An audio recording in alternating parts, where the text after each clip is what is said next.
एक छोटे से टेंट में रेगिस्तान के बीच एक गरीब फैमिली में पैदा हुआ एक लड़का सिर्फ 27 साल की उम्र में एक किंग को गद्दी से हटा के पूरे देश का डिक्टेटर बन गया।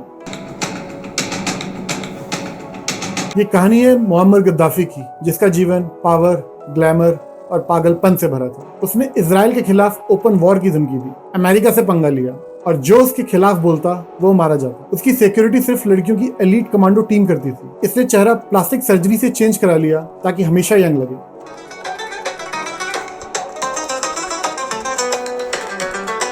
उसकी बेटी ने सद्दाम हुसैन का केस लड़ा जब पूरी दुनिया उसे फांसी देने के मूड में थी। बर्लिन के एक नाइट क्लब में ब्लास्ट हुआ, एक फ्लाइट हवा में उड़ गई। दोनों का कनेक्शन गद्दाफी तक जाता था।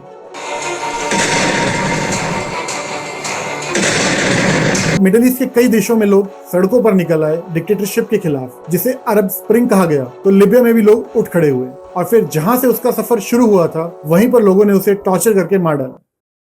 7 जून 1942 को लिबिया के सिरते शहर के पास एक रेगिस्तान में मुअम्मर गद्दाफी का जन्म हुआ। उसके फादर का नाम था मोहम्मद अब्दुल सलाम बिन हमीद बिन मोहम्मद, जो लोग उसे अबू मिनियार के नाम से भी जानते थे, और माँ थी आयशा बिन्त निरन। उनका परिवार कद हदफा ट्राइब से था, जो बेदुइन कम्युनिटी का एक हिस्सा है।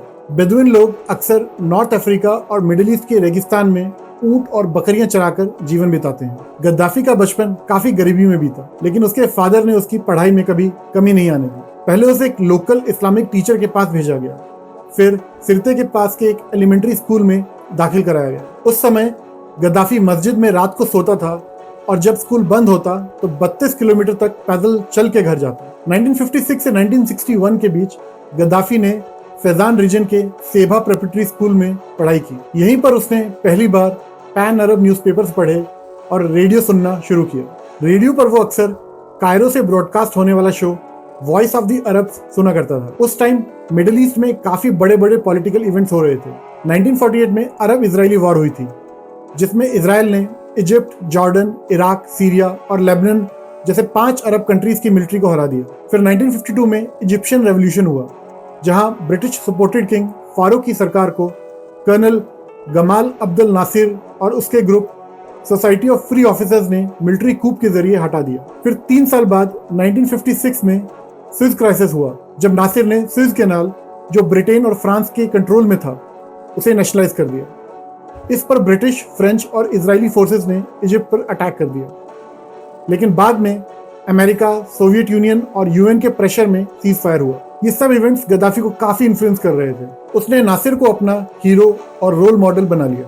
नासिर की स्पीचेस में अरब नेशनलिज्म होता था और वेस्टर्न कॉलोनियलिज्म और जायनिज्म के खिलाफ गुस्सा। ये सब देखकर गद्दाफी के पॉलिटिकल आइडियाज धीरे धीरे शेप होने लगे। उसी टाइम उसके एक टीचर महमूद इफे ने उसे कहा, अगर लिबिया में सच में रेवोल्यूशन करना है तो आर्मी का सपोर्ट जरूरी होगा। जब गद्दाफी सिर्फ 19 साल का था, तभी से वो पॉलिटिकली एक्टिव हो गया। अक्टूबर 1961 में उसने एक स्टूडेंट प्रोटेस्ट में हिस्सा लिया, जब सीरिया ने यूनाइटेड अरब रिपब्लिक (यूएआर) से अलग होने का फैसला किया। यूएआर को 1958 में नासिर ने बनाया था, जिसमें इजिप्ट और सीरिया को मिला दिया गया था। गद्दाफी के उस प्रोटेस्ट में 20 स्टूडेंट्स को अरेस्ट कर लिया गया। उसने एक होटल जो शराब बेच रहा था, उसकी खिड़कियां तोड़ दी। इन सब हरकतों के बाद गद्दाफी को उसके स्कूल सेबा प्रेपरेटरी स्कूल से निकाल दिया गया और उसकी पूरी फैमिली को उस एरिया से बाहर कर दिया गया। इसके बाद गद्दाफी ने मिस्राता सेकेंडरी स्कूल ज्वाइन किया, लेकिन उसने किसी भी बैंड पॉलिटिकल पार्टी को ज्वाइन नहीं किया, क्योंकि वो नासिर को फॉलो करता था और चाहता था कि पूरे अरब वर्ल्ड में यूनिटी हो। उसे किसी भी फैक्शनलिज्म यानी बिखरे हुए पॉलिटिकल ग्रुप से नफरत थी। उसने अपना ज्यादातर वक्त सिर्फ पढ़ाई में लगाया। नासिर के स्पीचेस और आइडियाज पढ़ता था। साथ ही उसने फ्रेंच रेवोल्यूशन, माइकल एफ्लैक जो सीरिया का पॉलिटिकल थिंकर था, अब्राहम लिंकन, सुनियत सेन और मुस्तफा केमल अतातुर्क के बारे में भी पढ़ना शुरू किया। 1963 में गद्दाफी ने यूनिवर्सिटी ऑफ लिबिया बेनगाजी में हिस्ट्री पढ़ना शुरू किया, लेकिन जल्दी ही उसको ये समझ में आया कि अगर उसे गरीबी से बाहर निकलना है और लिबिया में कुछ बड़ा पॉलिटिकल बदलाव लाना है तो उसके लिए मिलिट्री ज्वाइन करना ही एक रास्ता है। इसलिए गद्दाफी ने यूनिवर्सिटी छोड़ दी और मिलिट्री ज्वाइन कर ली। उसने बेनगाजी के रॉयल मिलिट्री एकेडमी में अपनी ट्रेनिंग शुरू की। उस वक्त लिबिया में किंग इड्रिस का राज था, जिसके अच्छे रिश्ते अमेरिका और ब्रिटेन के साथ थे। किंग इड्रिस ने उनसे इकोनॉमिक एड लेने के लिए लिबिया में यूएस और यूके के मिलिट्री बेस भी अलाउ कर दिए थे। जिस मिलिट्री एकेडमी में गद्दाफी की ट्रेनिंग चल रही थी उसको ब्रिटिश लोग मैनेज करते थे। ट्रेनर्स भी ब्रिटिश ही थे और वो सोल्जर्स को इंग्लिश भी सिखाते थे। लेकिन गद्दाफी को ये सब पसंद नहीं था, इसलिए उसने इंग्लिश सीखने से मना कर दिया। ब्रिटिश ट्रेनर्स को भी गद्दाफी बिल्कुल पसंद नहीं था। उनका कहना था कि ये रूड है, ऑर्डर्स नहीं मानता। एक बार तो गद्दाफी पर एकेडमी के कमांडर के मर्डर का भी इल्जाम लगा, लेकिन कोई सबूत नहीं मिला। इसी एकेडमी में गद्दाफी को कुछ और अरब नेशनलिस्ट लोग मिले जो वेस्टर्न पावर्स के खिलाफ थे।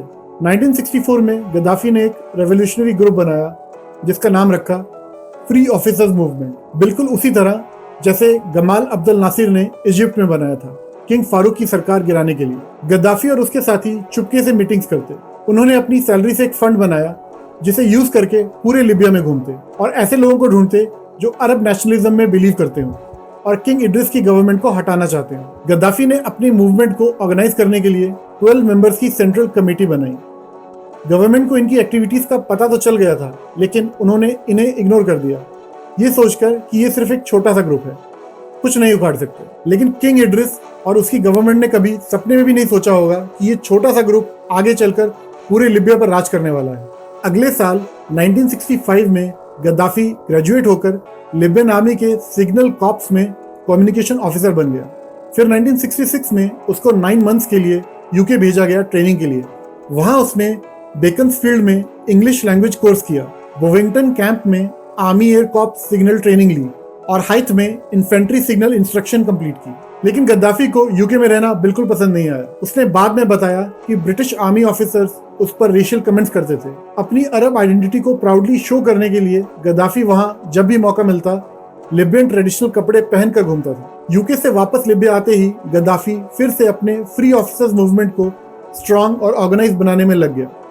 उसका फोकस था इस ग्रुप को एक्सपैंड करना और ज्यादा से ज्यादा लोकल और नेशनलिस्ट आर्मी ऑफिसर्स को इसमें इंक्लूड करना, ताकि एक दिन वो किंग इड्रिस की सरकार को हटा सके। 1959 में लिबिया में ऑयल डिस्कवर हुआ था, लेकिन उसका ज्यादातर प्रॉफिट यूके और यूएस के हाथ में चला जाता था। जो थोड़ा बहुत पैसा बचा उसको भी किंग इड्रिस के करप्ट ऑफिसर्स खा जाते थे। 10 साल बाद भी आम लिबियन आदमी गरीबी में ही जी रहा था। इसी वजह से 1969 आते आते किंग इड्रिस बहुत ही अनपॉपुलर हो गया था और ज्यादातर लोग उसके खिलाफ हो चुके थे।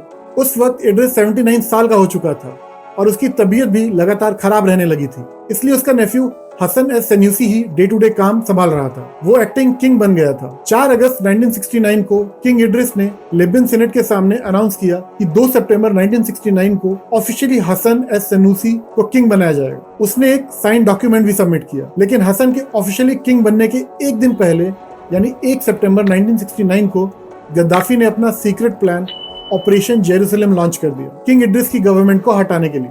उस वक्त इड्रिस टर्की में मेडिकल ट्रीटमेंट के लिए गया हुआ था। ऑपरेशन जेरूसलम इतना स्मूथली चला कि एक भी आदमी की जान नहीं गई और सिर्फ 2 घंटे में गद्दाफी के ऑफिसर्स ने लिबिया की कैपिटल ट्रिपोली और दूसरी इंपॉर्टेंट सिटी बेनगाजी के सारे मेजर इंस्टीट्यूशंस जैसे मिलिट्री बेसिस, गवर्नमेंट ऑफिसेस और रेडियो स्टेशंस पर कब्जा कर लिया। रात तक पूरा लिबिया गद्दाफी के कंट्रोल में आ गया। हसन एस सनूसी की तरफ से कोई बड़ी रेजिस्टेंस नहीं मिली और उसने आसानी से सरेंडर कर दिया। अगले दिन सुबह गद्दाफी ने लिबियन रेडियो पर अनाउंस किया कि किंग इड्रिस की करप्ट रिजीम का अंत हो चुका है। पूरे लिबिया में लोग ये समझ रहे थे कि कोई सीनियर आर्मी ऑफिसर्स ने तख्ता पलट किया होगा, लेकिन जब उन्होंने सुना कि सिर्फ 27 साल का एक कैप्टन मुअम्मर गद्दाफी इस सब के पीछे था तो सब लोग हैरान रह गए। तख्ता पलट के बाद गद्दाफी ने फ्री ऑफिसर्स मूवमेंट की 12 मेंबर सेंट्रल कमेटी को रेवोल्यूशनरी कमांड काउंसिल आरसीसी में कन्वर्ट कर दिया, जो अब नई लिबियन अरब रिपब्लिक को गवर्न करेगी। गद्दाफी ने अपने रैंक को कैप्टन से कर्नल कर दिया, लेकिन ये सिर्फ दिखावा था। एज आरसीसी चेयरमैन पूरी पावर गद्दाफी के पास ही थी। वो लिबिया का हेड ऑफ स्टेट भी था और आर्म फोर्सेस का कमांडर इन चीफ भी। लिबिया नॉर्थ अफ्रीका में लोकेटेड है और 1.8 मिलियन स्क्वायर किलोमीटर एरिया के साथ दुनिया की 16th लार्जेस्ट कंट्री है। लेकिन अरब वर्ल्ड और अफ्रीका के अंदर देखा जाए तो लिबिया 4th लार्जेस्ट कंट्री है। इसके नॉर्थ में मेडिटेरेनियन सी, ईस्ट में इजिप्ट, साउथ ईस्ट में सूडान, साउथ में चाड, साउथ वेस्ट में नाइजर, वेस्ट में अल्जीरिया और नॉर्थ वेस्ट में टूनीशिया लगता है। जैसे ही गद्दाफी की रेवोल्यूशनरी कमांड काउंसिल वाली गवर्नमेंट बनी, उसको तुरंत सपोर्ट मिला उन अरब नेशनलिस्ट कंट्रीज से जो उस वक्त खुद भी एंटी वेस्टर्न थी। इजिप्ट, इराक, सूडान, सीरिया जैसे देशों ने लिबिया की नई गवर्नमेंट को फॉर्मली रिकॉग्नाइज कर लिया। इजिप्ट ने तो आरसीसी को हेल्प करने के लिए एक्सपर्ट्स भी भेज दिए ताकि उनको गाइड कर सकें कि एक कंट्री कैसे चलाई जाती है, क्योंकि आरसीसी में मोस्टली आर्मी के लोग थे जिन्हें कोई एडमिनिस्ट्रेटिव एक्सपीरियंस नहीं था। गद्दाफी ने एक काउंसिल ऑफ मिनिस्टर्स बनाया जो आरसीसी की पॉलिसीज को इम्प्लीमेंट करेगा। उसने महमूद सुलेमान मगरिबी को उस काउंसिल का हेड बनाया। शुरू से ही गद्दाफी एंटी इंपीरियलिस्ट और अरब नेशनलिस्ट थिंकिंग रखता था और उसके इनिशियल डिसीजन से ये क्लियरली दिखने लगा। 1970 में उसने सारे इटालियन सिटीजन्स को जो लिबिया में रह रहे थे कंट्री से निकाल दिया। उसने अमेरिकन और ब्रिटिश मिलिट्री बेसिस को भी लिबिया से हटा दिया और जितने भी फॉरेन कंपनीज के एसेट्स थे उनको नेशनलाइज कर दिया, मतलब उनको लिबियन गवर्नमेंट के कंट्रोल में ले लिया। गद्दाफी का क्लियर गोल था लिबिया में किसी भी फॉरेन इन्फ्लुएंस को कंप्लीटली खत्म करना। सबसे पहले उसने लिबिया के सारे बैंक्स को नेशनलाइज किया, फिर उसने लिबिया की ऑयल इंडस्ट्री जो कंट्री का सबसे वैल्यूएबल रिसोर्स थी उसको कंप्लीटली अपने कंट्रोल में ले लिया। इस मूव के बाद लिबियन गवर्नमेंट की इनकम में बहुत ज़्यादा बूस्ट आया, लेकिन अमेरिकन ऑयल कंपनीज जैसे टेक्साको और स्टैंडर्ड ऑयल ऑफ कैलिफोर्निया जो अब शेवरॉन है उनको काफ़ी बड़ा नुकसान हुआ। उन्होंने लिबियन गवर्नमेंट के अगेंस्ट लीगल केस फाइल किया, ये कहकर कि लिबिया ने उनका क्रूड ऑयल इलीगल तरीके से छीन लिया है। लेकिन अब गद्दाफी के पास पावर भी था और पैसा भी, दोनों चीज़ें, इसलिए ये कंपनी ज़्यादा कुछ कर नहीं पाई और गद्दाफी ने अपनी डोमेस्टिक और फॉरेन पॉलिसी आगे बढ़ाना शुरू कर दी अपने टर्म्स पर। गद्दाफी की पॉलिसीज एक यूनिक मिक्स थी, इस्लामिक प्रिंसिपल्स और सोशलिज्म दोनों का कॉम्बिनेशन। सबसे पहले उसने शराब और गैम्बलिंग को बैन कर दिया क्योंकि ये इस्लाम के खिलाफ थी। फिर उसने लोगों की बेसिक नीड्स पे फोकस किया। उसने हाउसिंग, हेल्थ केयर और एजुकेशन को बेटर बनाने के लिए काफी सारे गवर्नमेंट प्रोजेक्ट्स लॉन्च किए। लोगों के लिए खाना, कुकिंग गैस और हॉस्पिटल में इलाज, इन सब पे हैवी सब्सिडीज दी गई। इतना सब्सिडाइज कर दिया कि बेसिक चीजें आम आदमी के लिए एकदम सस्ती हो गई। गद्दाफी ने प्राइमरी एजुकेशन को मेल और फीमेल दोनों के लिए कंपलसरी कर दिया, जो उस टाइम के अरब वर्ल्ड के लिए एक काफी प्रोग्रेसिव स्टेप था। और ये सिर्फ पेपर पे नहीं था, उसने एक्चुअली इंफ्रास्ट्रक्चर में इन्वेस्ट किया, स्कूल्स खुलवाए, टीचर्स ट्रेन किए और गर्ल्स को एनकरेज किया स्कूल जाने के लिए। सिर्फ कुछ सालों में ही लिबिया का लिटरेसी रेट काफी इंप्रूव हो गया, लोगों का स्टैंडर्ड ऑफ लिविंग ऊपर चला गया और पर कैपिटा इनकम में भी बूस्ट तेजी से बढ़ा।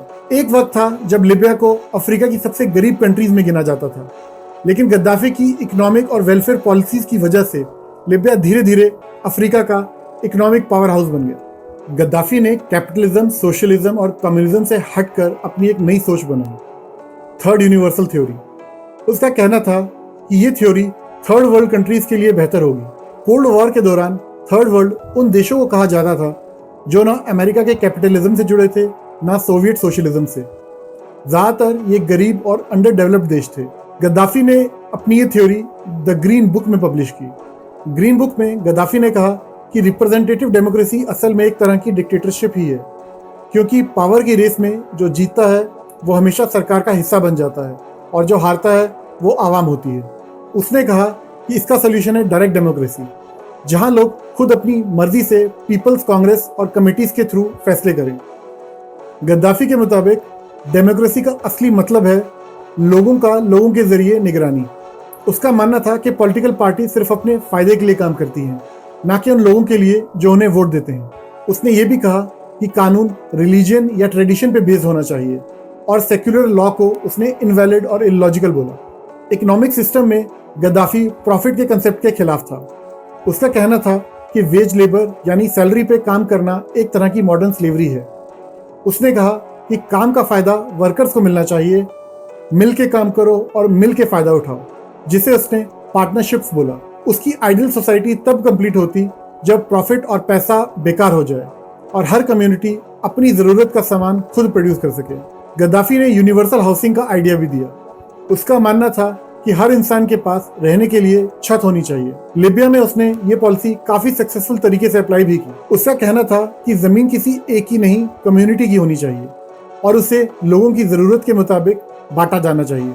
2 मार्च 1977 को गद्दाफी ने एक नया अनाउंसमेंट किया, declaration on the establishment of the authority of the people. इसके बाद लिबिया का नाम बदल कर रखा गया ग्रेट सोशलिस्ट पीपल्स लिबियन अरब जमारिया। जमारिया का मतलब होता है लोगों का राज, यानी जहां जनता ही सब कुछ डिसाइड करती है। गद्दाफी ने इसे एक नई और ऊंची लेवल की डेमोक्रेसी बताया, जहां प्रेसिडेंट कोई एक आदमी नहीं बल्कि पूरी जनता होती है। जमारिया सिस्टम का बेस था लोगों की कमेटीज। हर शहर या एरिया में ये कमेटीज होती और इनका नाम रखा बेसिक पीपल्स कांग्रेस। पूरे देश में लगभग 1500 जितने भी लोग अडल्ट थे वो इन मीटिंग में जा सकते थे, वोट दे सकते थे और अपने सजेशंस रख सकते थे। हर कमेटी से कुछ लोग चुने जाते थे जो आगे बड़े एग्जीक्यूटिव बॉडीज में जाते और वहां से 2700 रिप्रेजेंटेटिव्स मिलके बनता था जनरल पीपल्स कांग्रेस। सुनो तो सिस्टम काफी डेमोक्रेटिक लगता है, लेकिन असली पावर गद्दाफी के रेवोल्यूशनरी कमांड काउंसिल के पास थी। काउंसिल किसी भी फैसले को वीटो कर सकती थी और गद्दाफी खुद टॉप पोजीशंस के डिसीजंस डायरेक्टली लेता था। वो कहता था कि उसके पास कोई फॉर्मल पावर नहीं है, लेकिन असल में रियल कंट्रोल उसी के पास था, क्योंकि वो रेवोल्यूशनरी काउंसिल का हेड था। उसने अपना ऑफिशियल टाइटल रखा brotherly leader and guide of the revolution. नाम के लिए तो जनता को पावर दिया गया था, लेकिन ग्राउंड रियलिटी में गद्दाफी ही सब कुछ कंट्रोल करता था। सिविल सोसाइटी को ऑलमोस्ट खत्म कर दिया गया। पॉलिटिकल पार्टीज, ट्रेड यूनियंस या किसी भी इंडिपेंडेंट ऑर्गेनाइजेशन को बैन कर दिया गया। जो लोग अपोज करते थे उन्हें जेल में डाल दिया जाता, टॉर्चर किया जाता या मार दिया जाता, चाहे वो लिबिया के अंदर हो या बाहर एग्जाइल में। गद्दाफी की फॉरेन पॉलिसी काफी बोल्ड और एम्बिशियस थी। पहले उसका फोकस था अरब कंट्रीज को एक करना, लेकिन बाद में उसने अफ्रीका की यूनिटी पर भी ध्यान दिया। वो दुनिया भर के रेवोल्यूशनरी मूवमेंट्स को सपोर्ट करता था। उसके मेन गोल्स थे अरब यूनिटी लाना, इस्लाम को आगे बढ़ाना, इजराइल को ख़त्म करना, फ़लस्तीन के लोगों का सपोर्ट करना, मिडल ईस्ट और अफ्रीका से बाहर के देशों का इन्फ्लुएंस ख़त्म करना और हर जगह रेवोल्यूशनरी मूवमेंट्स को प्रमोट करना। शुरुआत में गद्दाफी ने पैन अरबिज्म काफ़ी जोश से फॉलो किया। उसका सपना था कि सारे अरब देश एक हो जाएं और एक पॉलिटिकल यूनिट बनाएं। उसने अरब नेशनलिज्म की तारीफ की और कहा कि मिडिल ईस्ट और नॉर्थ अफ्रीका में एक यूनाइटेड अरब स्टेट होना चाहिए। 1972 में उसने इजिप्ट और सीरिया के साथ मिलकर फेडरेशन ऑफ अरब रिपब्लिक्स का आइडिया दिया, जिसे लिबिया के 98.6% वोटर्स ने अप्रूव भी किया। लेकिन 1990s तक गद्दाफी का ये अरब यूनिटी का सपना धीरे धीरे टूट गया। जब 1980s-90s में उस पर इंटरनेशनल प्रेशर आया तो अरब देशों ने उसका साथ नहीं दिया। इससे वो अरब कॉज से निराश हो गया। 1998 में उसने अनाउंस किया कि लिबिया अरब लीग से निकल रहा है। उसका कहना था अरब वर्ल्ड खत्म हो चुका है, लिबिया के असली सपोर्टर्स अरब नहीं अफ्रीकन हैं। गद्दाफी ने अपने रूल के दौरान दुनिया भर के टेररिस्ट ग्रुप्स और रेवोल्यूशनरी मूवमेंट्स को सपोर्ट किया। 1986 के एक यूएस स्टेट डिपार्टमेंट रिपोर्ट के मुताबिक टेररिज्म उसकी फॉरेन पॉलिसी का मेन हिस्सा था। लिबिया ने कई रेडिकल ग्रुप्स को शेल्टर, सपोर्ट और ट्रेनिंग भी दी। गद्दाफी सिर्फ फॉरेन ग्रुप्स को ही नहीं, बल्कि जो लोग उसके खिलाफ थे जैसे एग्जाइल्स, डिसिडेंट्स या मॉडरेट लीडर्स, उनको भी असैसिनेशन अटेम्प्ट्स का टारगेट बनाता था। लिबिया ने Palestine Liberation Organization, Irish Republican Army, Red Army Faction, Red Brigades और काफ़ी अफ्रीकन रेवोल्यूशनरी ग्रुप्स को सपोर्ट दिया। इसी वजह से अमेरिका ने लिबिया को state sponsor of terrorism declare कर दिया। 7 अप्रैल 1976 को लिबिया के कई यूनिवर्सिटीज़ में स्टूडेंट्स ने हिम्मत दिखाई। उन्होंने गद्दाफी के मिलिट्री डिक्टेटरशिप और ह्यूमन राइट्स वायलेशन के खिलाफ प्रोटेस्ट किया। ये प्रोटेस्ट पीसफुल शुरू हुए थे, लेकिन गद्दाफी सरकार ने इसे डायरेक्ट थ्रेट टू पावर समझा। बिना देरी किए आर्म फोर्सेस कैंपसेस में घुस गई, स्टूडेंट्स पर गोलियां चलाई गई, उन्हें डंडे से पीटा गया और कई लोगों को उठाकर बिना किसी लीगल प्रोसेस के जेल में डाल दिया गया। अगले साल इन्हीं स्टूडेंट में से कुछ को पब्लिकली फांसी दी गई, नेशनल टेलीविजन पर लाइव ब्रॉडकास्ट के साथ, जहां हजारों लोग देख रहे थे। कुछ लोगों को तो यूनिवर्सिटी के बीच कैंपस में लटका दिया गया ताकि दूसरे स्टूडेंट्स डर जाएं और कभी सिस्टम के खिलाफ ना बोलें। ये इवेंट सिर्फ एक क्रैकडाउन नहीं था, ये एक मैसेज था गद्दाफी की तरफ से कि जो भी उसके खिलाफ बोलेगा उसका अंजाम दुनिया के सामने होगा। 1986 में एक इंसिडेंट हुआ जो लिबिया और वेस्ट के बीच टेंशन बढ़ा देता है। वेस्ट बर्लिन के ला बेला नाइट क्लब में बॉम्बिंग। ये नाइट क्लब जर्मनी में एक पॉपुलर स्पॉट था जहां अमेरिकन सोल्जर्स और लोकल यूथ अक्सर पार्टी करने आते थे। 5 अप्रैल 1986 की रात जब क्लब अपने फुल कैपेसिटी में था, एक एक्सप्लोजन हुआ। ब्लास्ट में 3 लोगों की जान गई, जिसमें 2 अमेरिकन सोल्जर्स और एक टर्किश वुमेन थी, और लगभग 230 से ज़्यादा लोग इंजर्ड हुए। इन्वेस्टिगेशन शुरू हुई और पता चला कि बॉम्बिंग के पीछे लिबियन इंटेलिजेंस एजेंट्स का हाथ था। वेस्ट जर्मन अथॉरिटीज़ ने वायर टैप्स और डॉक्यूमेंट्स के जरिए इस बात का प्रूफ दिया कि लिबिया ने डायरेक्टली इस अटैक को प्लान और फंड किया था, खासकर गद्दाफी की रिजीम ने। इसका बदला लेने के लिए 15 अप्रैल 1986 को अमेरिका ने operation L Dorado canyon launch किया, जिसमें लिबिया के ट्रिपोली और बेंगाजी के आसपास के टारगेट्स पर बॉम्बिंग की। लगभग 100 फाइटर जेट्स ने 60 टन से ज़्यादा बॉम्ब्स गिराए। सब कुछ सिर्फ 12 मिनट में हुआ। 15 सिविलियंस मारे गए, जिसमें गद्दाफी की अडॉप्टेड बेटी हना भी थी। गद्दाफी की एक और बेटी थी जो उसकी बायोलॉजिकल बेटी थी, आयशा गद्दाफी, जो एक क्वालिफाइड लॉयर थी। 2004 में उसने इराक के फॉर्मर प्रेसिडेंट सद्दाम हुसैन के डिफेंस टीम का हिस्सा बनकर ट्रायल में मदद की। ये ट्रायल इराक वॉर के बाद यूएस बैक्ड ट्रिब्यूनल के थ्रू वॉर क्राइम्स और क्राइम्स अगेंस्ट ह्यूमैनिटी के चार्जेस में हो रहा था। आयशा का रोल लार्जली सिंबॉलिक था, लेकिन पॉलिटिकल मैसेजिंग के लिए काफी पावरफुल। 21 दिसंबर 1988 को पैन एम फ्लाइट 103 स्कॉटलैंड के लॉकरबी एरिया के ऊपर ब्लास्ट हो गया। 270 लोगों की जान गई। इन्वेस्टिगेशंस ने लिबिया के इंटेलिजेंस ऑफिसर्स को इसमें इन्वॉल्व बताया। 2001 में एक स्कॉटिश कोर्ट ने लिबियन ऑफिसर अब्दुल बसीत अल मिग्राही को गिल्टी ठहराया, लेकिन लिबिया ने सस्पेक्ट्स को इंटरनेशनल कोर्ट में नहीं भेजा। इस टाइम पर लिबिया पर बहुत सारे सैंक्शन भी लग रहे थे। 1992 में यूएन सिक्योरिटी काउंसिल ने लिबिया पर सैंक्शन लगाए। इनमें एयर ट्रैवल बैन, आर्म्स और मिलिट्री सर्विसेज का एम्बार्गो और लिबिया की एम्बेसीज में डिप्लोमेटिक स्टाफ कम करना शामिल था। 1993 में और स्ट्रिक्ट सैंक्शंस लगे। ऑयल और गैस इक्विपमेंट एक्सपोर्ट पे रोक लगा दी गई और लिबियन गवर्नमेंट के फॉरेन एसेट्स को फ्रीज कर दिया गया। इन सैंक्शंस का लिबिया की इकोनॉमी पर बुरा असर पड़ा। 1992 से 97 के बीच चीजों के दाम 200% बढ़ गए, लेकिन सैलरीज वहीं की वहीं रही। इकोनॉमी का ग्रोथ रेट सिर्फ 0.8% था। इससे लिबिया का $30 बिलियन से ज्यादा का नुकसान हुआ। 1996 में लिबिया के अंदर एक ऐसा हादसा हुआ जो गद्दाफी के रूल का सबसे काला चैप्टर बन गया, Abu Salim prison massacre. Tripoli के हाई सिक्योरिटी जेल में पॉलिटिकल ओपोनेंट्स, एक्टिविस्ट और वो लोग बंद किए जाते जिन पर गद्दाफी के खिलाफ होने का सिर्फ शक भी होता। एक दिन जब कुछ प्रिजनर्स ने जेल की खराब कंडीशन और अनफेयर डिटेंशन के खिलाफ पीसफुल प्रोटेस्ट किया, तो उनसे कहा गया कि उनकी डिमांड्स मान ली गई हैं। उन्हें खाना पानी दिया गया और दिखाया गया जैसे सब ठीक हो गया है। लेकिन कुछ ही घंटों बाद जेल के अंदर आर्म फोर्सेस और स्नाइपर्स घुस आए और बिना किसी वार्निंग के प्रिजनर्स पर फायर कर दिया। एस्टिमेट्स के मुताबिक 1200 से ज्यादा लोगों को मार दिया गया। उनकी बॉडीज को ट्रक्स में भरकर मास ग्रेव्स में चुपके से दफन कर दिया गया, बिना फैमिली को बताए। जब 2011 में अरब स्प्रिंग आया तो अबू सलीम वाले इंसिडेंट का गुस्सा एक सिंबल बन गया। लोग त्रिपोली और बेंगाजी के सड़कों पर उतर आए जस्टिस और आज़ादी के लिए। इस बारे में आगे बात करेंगे। 1998 तक गद्दाफी अरब देशों से निराश हो चुका था। जब उसके डिफिकल्ट टाइम में उन्होंने उसका साथ नहीं दिया, उसने अरब यूनिटी का आइडिया छोड़ दिया और अपना फोकस अफ्रीका पर शिफ्ट कर दिया। यहाँ से उसकी फॉरेन पॉलिसी एक नया चैप्टर शुरू हुआ, अफ्रीकन यूनिटी और पैन अफ्रीकनिज्म। जुलाई 1999 में अल्जीरिया में एक अफ्रीकन समिट के दौरान गद्दाफी ने स्टेज पर आके अनाउंस किया, अब अफ्रीका को एक होना चाहिए। उसने 1963 के OAU organization of African unity charter को दोबारा रिव्यू करने की बात की और अफ्रीकन लीडर्स को लिबिया के सिटी सिरते में एक स्पेशल समिट के लिए बुलाया। 9 सितंबर 1999 को सिरते समिट में गद्दाफी ने अपना बोल्ड विजन रखा, एक यूनाइटेड स्टेट्स ऑफ अफ्रीका। उसमें एक सिंगल गवर्नमेंट हो, एक प्रेसिडेंट हो, एक डिफेंस फोर्स और एक जैसी फॉरेन एंड ट्रेड पॉलिसी। कुछ अफ्रीकन लीडर्स ने उसके विजन को सपोर्ट किया। 2001 में उसे सन ऑफ अफ्रीका का टाइटल भी दिया गया। फिर 2002 में अफ्रीकन यूनियन AU ऑफिशियली बन गया, जो पुरानी OAU को रिप्लेस करता है। अपने ड्रीम को पूरा करने के लिए गद्दाफी ने लिबियन ऑयल के पैसे से AU को फंडिंग दी और कई गरीब अफ्रीकन देशों के मेंबरशिप शेयर्स भी खुद पे किए ताकि अपने यूनाइटेड अफ्रीका प्लान के लिए उनका सपोर्ट मिल सके। लेकिन उसके विजन को सभी अफ्रीकन देशों से कभी फुल सपोर्ट नहीं मिला। 2008 में अफ्रीका के 200 ट्रेडिशनल रूलर्स ने गद्दाफी को king of Kings of Africa का टाइटल दिया। गद्दाफी चाहता था कि पूरा अफ्रीका उसे एक स्ट्रॉन्ग यूनाइटेड लीडर के रूप में देखे।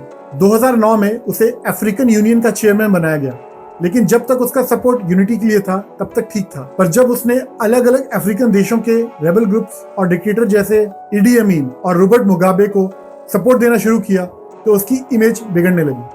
उसने चैड, सूडान, सीरिया लियोन और लिबेरिया जैसे कंट्रीज के इंटरनल मैटर्स में भी इंटरफेयर किया, जिससे कई अफ्रीकन लीडर्स नाराज हो गए। गद्दाफी की कुछ अतरंगी हरकतें भी थी।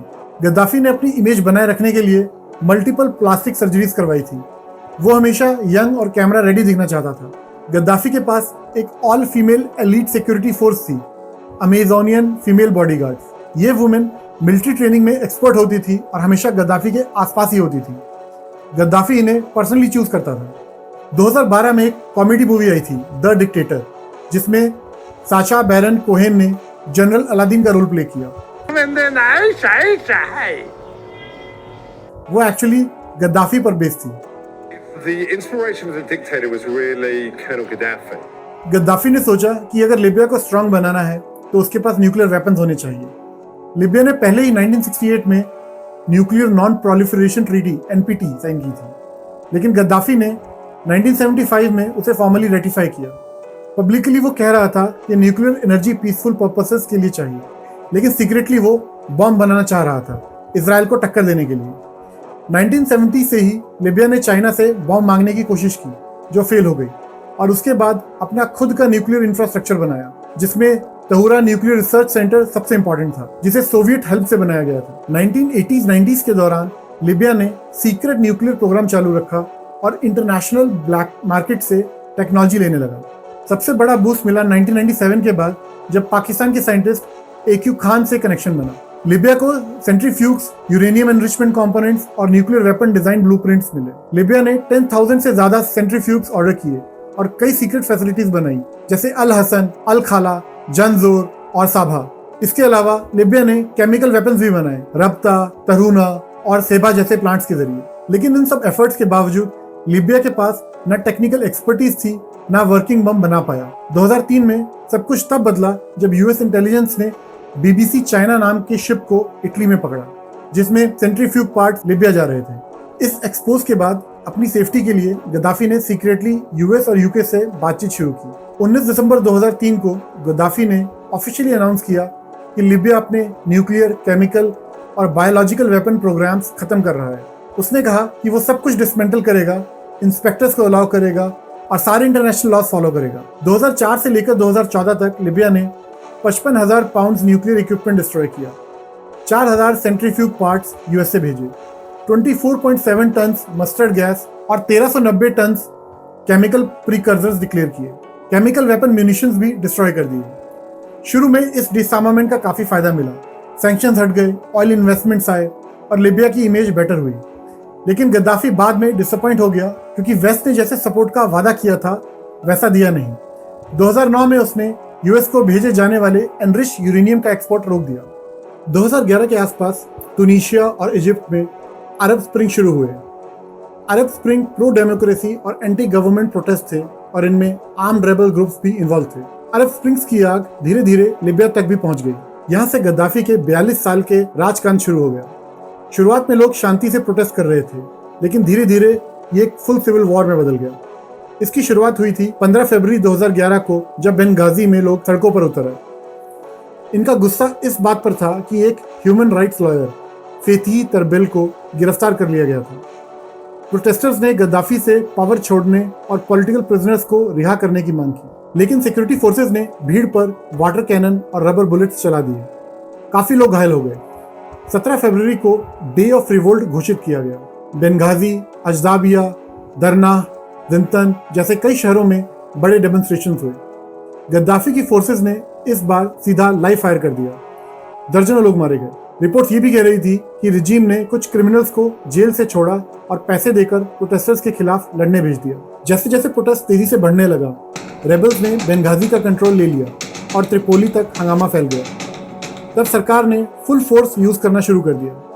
सिक्योरिटी फोर्सेस और हायर्ड मर्सनरीज ने भीड़ पर लाइव फायर किया, टैंक्स और आर्टिलरी से लोगों पर हमला किया और वॉर प्लेन्स और हेलीकॉप्टर्स तक इस्तेमाल किए रेबल्स के खिलाफ। 21 फरवरी को गद्दाफी के बेटे सैफ अल इस्लाम ने टीवी पर आके एक गुस्से भरा स्पीच दिया। उसने अनरेस्ट का ब्लेम बाहर के लोगों पर डाला और वार्न किया कि अगर प्रोटेस्ट जारी रहा तो सिविल वार हो सकता है। उसने बोला कि उनकी सरकार आखिरी गोली तक लड़ेगी। खुद गद्दाफी ने भी भड़काऊ स्पीचेस दिए, प्रोटेस्टर्स को कॉकरोच और रैट्स बोला और धमकी दी लीबिया को घर घर जाकर साफ करेगा जब तक बगावत खत्म ना हो जाए। 26 फरवरी 2011 को यूएन सिक्योरिटी काउंसिल ने गद्दाफी के रिजीम पर सैंक्शंस लगा दिए, जिसमें आर्म्स एम्बार्गो, एसेट फ्रीज और उसे इंटरनेशनल क्रिमिनल कोर्ट में भेजने का फैसला भी शामिल, क्राइम्स अगेंस्ट ह्यूमैनिटी के आरोप में। और अगले ही दिन 27 फरवरी 2011 को नेशनल ट्रांजिशनल काउंसिल (NTC) का फॉर्मेशन होता है गद्दाफी के अगेंस्ट रेवोल्यूशन को पॉलिटिकल फेस देने के लिए। इसको लीड किया लीबिया के कुछ बिजनेसमैन, पॉलिटिकल लीडर्स और मिलिट्री के कुछ लोगों ने जो गद्दाफी के अगेंस्ट थे और यूएस गवर्नमेंट के क्लोज थे। एनटीसी को इमीडिएटली इंटरनेशनल लेवल पर वेस्टर्न कंट्रीज की तरफ से रिकॉग्निशन और सपोर्ट मिला। अगले कुछ महीने एनटीसी ही रेबल फोर्सेस को गाइड कर रहा था, आर्म्स प्लानिंग, इंटेलिजेंस सब कुछ कोऑर्डिनेट कर रहा था। इस बीच गद्दाफी की मिलिट्री ने दोबारा फोर्स जमा करके ईस्ट की तरफ से मार्च करना शुरू कर दिया। कई कोस्टल सिटीज वापस ले लिए और बेंगाजी के करीब पहुंच गए। तब यूएस और इंटरनेशनल कम्युनिटी ने मिलिट्री इंटरवेंशन की तैयारी शुरू कर दी। 17 मार्च 2011 को जब गद्दाफी की फोर्सेस बेंगाजी के बिल्कुल पास थी, यूएन सिक्योरिटी काउंसिल ने नो फ्लाई जोन बनाने की परमिशन दे दी और बोला कि सिविलियंस को बचाने के लिए ऑल नेसेसरी मेजर लिए जा सकते हैं। 19 मार्च 2011 को नाटो लेड कोalition ने मिलिट्री इंटरवेंशन शुरू किया। फ्रांस और यूके ने इस ऑपरेशन को लीड किया, जिसमें यूएस का भी स्ट्रॉन्ग सपोर्ट था। पहले दिन 110 से ज्यादा टॉमहॉक क्रूज मिसाइल्स फायर किए गए और लिबिया पर नेवल ब्लॉकेड लगा दिया गया। अगले 8 महीनों तक नाटो ने लगभग 26,500 सॉर्टीज किए, जिसमें से 7,000 बॉम्बिंग मिशन से जो गद्दाफी की फोर्सेस को टारगेट करते थे। ग्राउंड पर फॉरेन ट्रूप्स नहीं भेजे गए, बस कुछ स्पेशल फोर्सेस के अलावा। लेकिन एयर सपोर्ट ने रेबल फोर्सेस को बहुत बड़ा एडवांटेज दिया और धीरे धीरे गद्दाफी की मिलिट्री पावर कमजोर पड़ती गई। इससे अपोजिशन की पोजीशन काफी स्ट्रांग हो गई। कई महीने तक लड़ाई एक जैसी चलती रही, लेकिन अगस्त 2011 में रेबल फोर्सेस ने एक बड़ा अटैक लॉन्च किया। 23 अगस्त को उन्होंने ट्रिपोली में घुसकर ज्यादातर एरियाज कैप्चर कर लिए, इंक्लूडिंग गद्दाफी का हेडक्वार्टर्स। गद्दाफी और उसकी फैमिली कैपिटल से भाग गए और गद्दाफी अपने गांव सिरते चला गया, जहां वो पैदा हुआ था। ट्रिपोली का गिरना गद्दाफी के 42 साल के रूल का असली अंत था, लेकिन कुछ जगहों पर अब भी लॉयलिस्ट फोर्सेस लड़ रहे थे। 16 सितंबर 2011 को यूनाइटेड नेशंस ने ऑफिशियली एनटीसी को लिबिया का लेजिटिमेट रिप्रेजेंटेटिव मान लिया। ट्रिपोली के गिरने के बाद गद्दाफी छुपकर सिरते में रह रहा था, जो कि उसके कुछ आखिरी सपोर्टर्स का स्ट्रॉन्ग होल्ड था। कई महीने तक वो हेविली आर्म लॉयलिस्ट के साथ अलग अलग बिल्डिंग्स में छुपा रहा। एनटीसी की फोर्सेस धीरे धीरे पूरे शहर का कंट्रोल ले रही थी। उसके क्लोज लोगों के मुताबिक गद्दाफी काफी डिल्यूजनल हो गया था। वो बार बार बिजली और पानी की कमी को लेकर कंप्लेन करता रहता था। 20 अक्टूबर 2011 की सुबह गद्दाफी, उसका बेटा मुतासिम, आर्मी चीफ अबू बकर यूनिस जब्र और कुछ क्लोज सपोर्टर्स सिरते से भागने की कोशिश कर रहे थे। उनका कन्वॉय लगभग 75 गाड़ियों का था, लेकिन उन्हें रॉयल एयरफोर्स के रिकनेसेंस मिशन ने देख लिया और नाटो ने गद्दाफी के सैटेलाइट फोन कॉल को ट्रेस कर लिया। उसके बाद नाटो के एयरक्राफ्ट ने कन्वॉय पर हमला किया। एक गाड़ी उड़ा दी गई और कन्वॉय बिखर गया। एक अमेरिकन प्रेडेटर ड्रोन ने पहले मिसाइल फायर किया, जो सिरते से लगभग 3 किलोमीटर दूर था। फिर फ्रेंच मिराज 2000D जेट्स ने बॉम्बिंग की। इस अटैक से कन्वॉय काफी हद तक डिस्ट्रॉय हो गया और गद्दाफी के कई लॉयलिस्ट फाइटर्स मार दिए गए।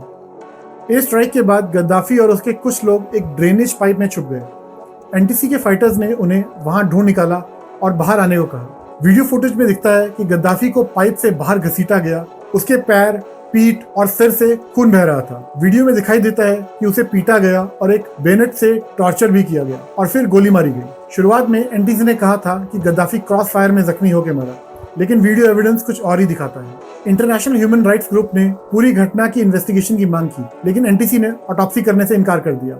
25 अक्टूबर 2011 को गद्दाफी की बॉडी को उसके बेटे मुतासिम और डिफेंस मिनिस्टर अबू बकर यूनिस जब्र के साथ एक सीक्रेट ग्रेव में दफना दिया गया। दफनाते वक्त इस्लामिक प्रेयर्स पढ़ी गई, लेकिन एक फतवा भी दिया गया था कि गद्दाफी को किसी मुस्लिम सिमेट्री में ना दफनाया जाए, ताकि उसकी कब्र को शरीन ना बनाया जा सके। जब गद्दाफी की मौत हुई तो लिबिया एकदम बिखर गया।